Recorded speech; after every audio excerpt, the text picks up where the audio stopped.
এই জন্য আল্লাহর আইন, আল্লাহর বিধান যতক্ষণ পর্যন্ত আপনি সমাজে প্রতিষ্ঠিত করতে না পারবেন, রাষ্ট্রে প্রতিষ্ঠিত করতে না পারবেন, খেলাফা প্রতিষ্ঠিত করতে না পারবেন, ততদিন পর্যন্ত শান্তিতে আপনারা থাকতে পারবেন না। না পারিবারিকভাবে, না রাষ্ট্রীয়ভাবে, না ব্যক্তি জীবনে, পারিবারিক জীবনে, আন্তর্জাতিক মহলে কোনোদিন শান্তি আসতে পারে। দুর্নীতি বন্ধ করে দিবেন, বন্ধ করতে পারবেন না। দুর্নীতি বন্ধ করার জন্য দুর্নীতি দমন কমিশনার আপনারা গঠন করেছেন। ওই দুর্নীতি দমন কমিশনার ভিতরে দুর্নীতি পাওয়া গেছে। আমরা, আমাদের দেশ স্বাধীন হয়েছে প্রায় 49 বছর বা 50 বছর হয়ে যাবে। আমরা কতটা উন্নত করতে পারছি এটা আপনাদের সামনে, চোখের সামনে। আমাদের দেশে এখন মদের লাইসেন্সও দেওয়া হয়।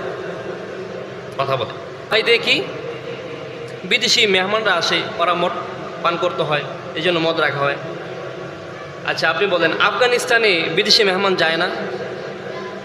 কথা বলেন না। আফগানিস্তান, আমরা যে তাদেরকে বলি তালেবান, তালেবান জঙ্গি রাষ্ট্র বলি আমরা, অথচ আফগানিস্তান বর্তমানে তাদের এখনও মাথা পিছু 1 লক্ষ টাকা ঋণ আপনার প্রত্যেকটা মানুষের উপরে। আপনার সন্তান, আগত সন্তান যে জন্মগ্রহণ করবে, সে কি রাষ্ট্রের কোনো কিছু ভোগ করতে পারছে? ভোগ করতে পারে নাই। তাহলে সে কিভাবে, কোন যুক্তিতে 1 লক্ষ টাকা সে ঋণ দিবে?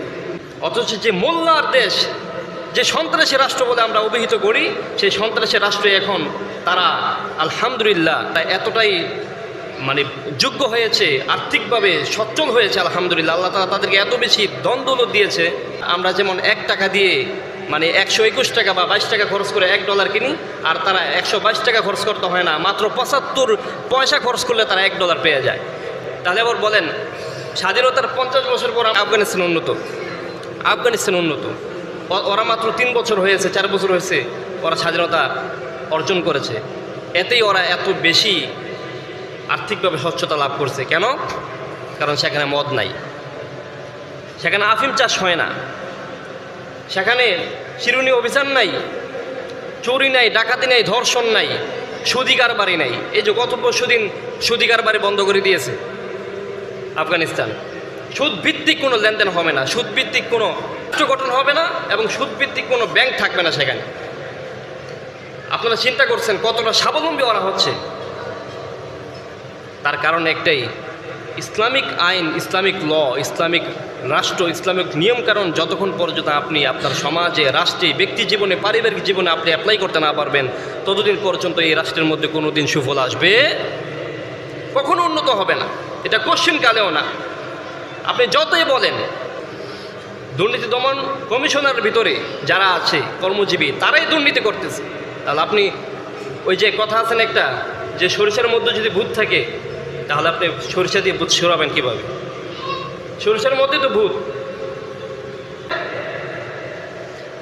এই জন্য দেখেন, আগে ছিল মদ, এখন কি আসছে?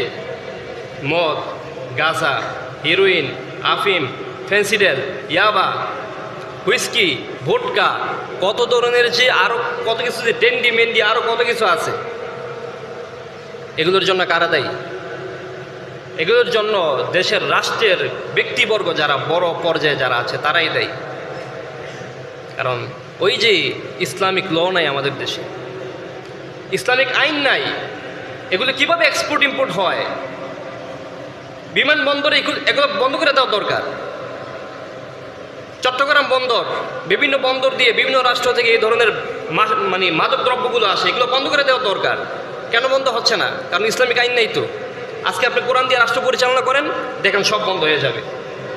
চুরি বন্ধ হয়ে যাবে, হাত কেটে দেন। দর্শন বন্ধ হয়ে যাবে, ওই যে পাথর মেরে স্যাঙ্গাসার করে দেন, হত্যা করে দেন। এরপরে সমাজের মধ্যে আপনি যে কোনো মা বোনেরা তাদের স্বাধীনভাবে তারা চলাফেরা করতে পারবে, তারা কখনো সিকিউরিটি ফিল করতে পারবে না ইনশাআল্লাহ। কিন্তু আমরা ইসলাম পছন্দ করি, আমরা অনেকে চাই না ইসলামিক ল, ইসলামিক আইন সমাজে প্রতিষ্ঠিত হোক। এটা আমরা জানি। কথা বলেন ঠিক কিনা? আমরা ইসলাম পছন্দ করি, কিন্তু ইসলাম যদি সমাজে প্রতিষ্ঠিত হয়ে যায়, তাহলে তো আমরা খোলামেলাভাবে থাকতে পারবো না, গান বাজাতে পারবো না, নাচানাচি করতে পারবো না, নর্তকী এনে বিভিন্ন কনসার্টে আমরা নাচতে পারবো না, এগুলো করতে পারবো না। তো এই ভয়ে আমরা চাই না অনেকে যে খেলাফা প্রতিষ্ঠা হোক। আর কোনো ব্যক্তি যদি গণতন্ত্র চায়, খেলাফত যদি না চায়, সে সরাসরি কুফরি করবে, নাউজুবিল্লাহ। সরাসরি আল্লাহর আইন প্রতিষ্ঠিত না হোক, এটা যদি কোনো ব্যক্তি অন্তর থেকে চায়, সে মুসলমান থাকবে না, কাফের হয়ে যাবে। ভালো মতো জেনে নেন, আল্লাহর আইন প্রতিষ্ঠিত হোক। একটা হচ্ছে যে কোনো রাজনৈতিক মার পেছে ইসলামিক আইন নাও প্রতিষ্ঠিত হতে পারে, এটা একটা কথা, যে হইলে তো ভালো হইতো, কিন্তু না হইলে তো এটা আমাদের কিছু করার নাই। কিন্তু যদি আপনি ব্যক্তিগতভাবে যদি আপনি এটা চিন্তা করেন যে ইসলামিক আইন না হোক, প্রতিষ্ঠিত না হোক, তাহলে আপনি মুসলমান থাকবেন না। কারণ ইসলামিক আইন এটা তো আল্লাহর আইন। আল্লাহর আইন আপনি নিজে বলছেন যে প্রতিষ্ঠিত না হোক, মানে আল্লাহর কথাটা প্রতিষ্ঠিত না হোক, তাহলে আপনি আল্লাহর বিরোধিতা করতেছেন। তা যারা আল্লাহর বিরোধিতা করে তারা কখনো মুসলমান হতে পারে? আজকে দেখেন এই মাদক দ্রব্য আসার কারণে মানুষ কতটা বেহায়া, কত নির্লজ্জ হয়ে গিয়েছে। কত জায়গায় মদের বার, সমাজের মধ্যে গ্রামের ভিতরে চলে আসছে এগুলো। এখন আবার ডিজিটাল নেশা বাড়িয়েছে। কি ডিজিটাল নেশা বোঝেন না? ফেসবুক, ইউটিউব, হোয়াটসঅ্যাপ, ভাইবার, ইনস্টাগ্রাম, এগুলো একটা নেশা। এগুলো যদিও খাওয়ার নেশা না, এগুলো হচ্ছে অন্তরের নেশা, চোখের নেশা। এগুলো তো কোনো ব্যক্তি যদি ইনভলভ হয়ে যায়, তার বেসিক্যালি তার অনেকগুলো ক্ষতি হবে। তার ব্যক্তিগত ক্ষতি, পারিবারিক ক্ষতি, সামাজিক ক্ষতি, ধর্মীয় ক্ষতি। ব্যক্তিগত ক্ষতি, আপনার মেজাজ কাজ করবে না। আপনি যদি সবসময় মোবাইল নিয়ে থাকেন, ফেসবুক নিয়ে থাকেন, ইউটিউব নিয়ে থাকেন, আপনার মেজাজ খিটখিটে হয়ে যাবে। মার কথা ভালো লাগবে না, বাবার কথা ভালো লাগবে না, সন্তানের দিকে কোনো খোঁজখবর নাই, নিজের যে ব্যক্তিগত কাজ কর্ম এগুলো কিছুই ভালো লাগবে না। এগুলো করার দ্বারা অনেকে ডিপ্রেশনে ভোগে এবং শেষ পর্যন্ত সুইসাইড করে, আত্মহত্যা করে মারা যায়। এরকম লোক অনেক আছে কিন্তু। তো এটা কিন্তু একটা নেশা। এটা যদি ওই যে মদের নেশা না, এটা ডিজিটাল নেশা, মোবাইলের নেশা। ব্যক্তিগত ক্ষতি, পারিবারিক ক্ষতি, এই সমস্ত ডিভাইসের সাথে সংযুক্ত হওয়ার ফলে পরিবারের মধ্যে অনেক ধরনের বিচ্ছেদের ঘটনা আমরা শুনতে পাই। স্বামী স্ত্রীর মাঝে কুন্দল। কারণ যখন আমি ফেসবুক চালাবো, মেসেঞ্জার চালাবো, তখন যে কোনো একটা মহিলার সাথে আমার সম্পর্ক হয়ে যেতে পারে। এরকম হয়, অহরহ হয়। এই ফেসবুক না থাকলে আজকে এত সমাজের মধ্যে এত ডিভোর্স হতো না, এত মারামারি কাটাকাটি হতো না। দেশ যত মানে এই ধরনের যত আধুনিকতা যত হচ্ছে, তত আরও বেশি ঝামেলা হইতেছে আমাদের দেশে। আগে অনেক ভালো ছিলাম আমরা, আলহামদুলিল্লাহ। যখন 2001 সালে, 2000 সালে তো মনে হয় মোবাইল ছিল না, ছিল না। 2005-এর পরে মোবাইল আসছে। যখন মোবাইল ছিল না তখন কিন্তু ওই যে চিঠিতে আদান প্রদান হতো। আমি নিজে চিঠি লিখছি, আমার দুলাভাই চিঠি পাঠাইছে। তখন একটা চিঠি আসলে সবাই ঘরের মধ্যে সবাই বসে বসে এটা পড়তো, সবাই আনন্দ করতো যে কী লিখছে চিঠিতে। তো আমরা পোস্ট অফিসে গিয়ে চিঠি দিয়ে আসতাম, ওখানে চিঠি পরে চলে যেত জায়গা মতো। কি একটা সোনালি যুগ ছিল, হ্যাঁ।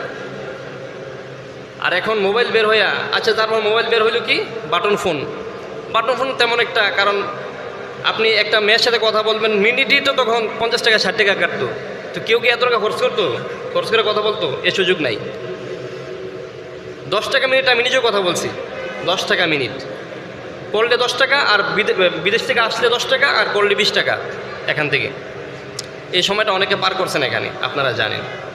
তখন কিন্তু এত সমস্যা ছিল না সমাজে। যখনই বাটন ফোনের যুগ চলে গিয়ে, যখন ডিভাইস চলে আসলো, যখন আধুনিকতার ছোঁয়া চলে আসলো, সরাসরি দেখতে পারতেছে, সরাসরি কথা বলতে পারতেছে, এমবি কম টাকা কিনা হচ্ছে, এই ফ্রি সুযোগ সুবিধা যখন পাইতেছে, তখনই সমাজের মধ্যে অন্যায়, অশ্লীলতা, বেহায়াপনা বেড়ে গেছে। কথা বলেন ঠিক কিনা আমার ভাইয়েরা? এগুলো আর্থিক ক্ষতি অনেক এরকম আছে যে মোবাইল চালায়, বাথরুমে গিয়েও মোবাইল চালায়, বাথরুম করে আর মোবাইল চালায় আর মেসেজ করে। এটা আমরা জানি, খবর পাই। তারপর আবার মোবাইল এত বেশি আসক্ত থাকার কারণে শেষ পর্যন্ত নিজের পড়াশোনাও ব্যাঘাত ঘটে, ব্রেনের ক্ষতি, মস্তিষ্কের ক্ষতি। এরপর সারা রাত ঘুমায় না, সারা রাত সেটিং করে মোবাইল চালায়, সকালবেলা উঠা চোখ লাল হয়ে থাকে, মাথা গরম হয়ে থাকে, লেখাপড়া মাথায় ঢুকে না। শেষ পর্যন্ত আব্বু লেখাপড়া করবো না, ভালো লাগে না, বিদেশে পাঠাই দাও। শেষ, ছেলের লাইফ শেষ, ছেলের কেরিয়ার শেষ। একমাত্র কিসের কারণে? এই মোবাইলের কারণে। এটা গজব। এখন আবার এআই বের হয়েছে। আমি নিজে এআই ব্যবহার করতেছি, বাকি ভালো কাজে, আলহামদুলিল্লাহ, এটা ভালো। কিন্তু এআই কিন্তু একটা মারাত্মক প্রভাব ফেলবে বর্তমান যুব সমাজের ভিতরে। এআইকে আপনি যা প্রশ্ন করবেন সে আপনার সমস্ত প্রশ্নের উত্তর দিবে। আপনি ভালো প্রশ্ন করেন, উত্তর দিয়ে দিবে। এবং আবু তো আদনান সাহেব কয়েকদিন আগে একটা কথা বলছিল যে এআই এমন একটা ডিভাইস, ওরা এমনভাবে এটাকে নিয়ন্ত্রণ করে, কন্ট্রোল করে, ওখান থেকে যদি ওরা চাইলেই একটা বাটন ক্লিক করে আপনাকে শ্যুট করতে পারে, রাইট নাও আপনাকে শ্যুট করে দিতে পারে। ওরা এমনভাবে এটাকে নিয়ন্ত্রণ করতেছে। এই জন্য কথিত আছে যে এআইয়ের সাথে আপনি সব কথা শেয়ার করবেন না, শেয়ার করা যাবে না। ওরা আমাকে নিয়ন্ত্রণ করতেছে, আমরা কি চাই, আমরা কিভাবে থাকি, আমরা কি চাই, এটা ওরা বুঝতেছে ওখান থেকে। এই জন্য এই সমস্ত ডিভাইস থেকে আল্লাহ যেন আমাদেরকে হেফাজত করে পড়ে, আমিন।